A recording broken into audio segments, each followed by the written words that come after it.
और यहाँ आपको बताएं कि वज़ीर-ए-आज़म इमरान खान ने तहरीक-ए-इंसाफ की कोर कमेटी की अहम बैठक आज बुला ली है। इजलास में नवाज शरीफ की सेहत ECL से नाम निकालने से मुतालिक मुशावरत की जाएगी। आपको बताएं कि बनीगाला में होने वाले इजलास की सदारत वज़ीर-ए-आज़म इमरान खान करेंगे। कोर कमेटी नवाज शरीफ की सेहत, मौलाना फजलुर रहमान के धरने, माशी सूरत हाल, पार्लिमानी उमूर और महंगाई से मुतालिक उमूर पर बात करेगी।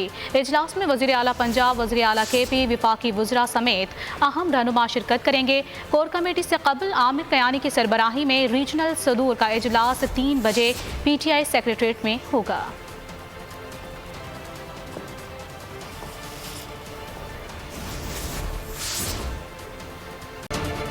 और यहाँ आपको बताएं कि वज़ीर-ए-आज़म इमरान खान ने तहरीक-ए-इंसाफ की कोर कमेटी की अहम बैठक आज बुला ली है। इजलास में नवाज शरीफ की सेहत, ECL से नाम निकालने से मुतालिक मुशावरत की जाएगी। आपको बताएं कि बनीगाला में होने वाले इजलास की सदारत वज़ीर-ए-आज़म इमरान खान करेंगे। कोर कमेटी नवाज शरीफ की सेहत, मौलाना फजलुर रहमान के धरने, माशी सूरत हाल, पार्लिमानी उमूर और महंगाई से मुतालिक उमूर पर बात करेगी।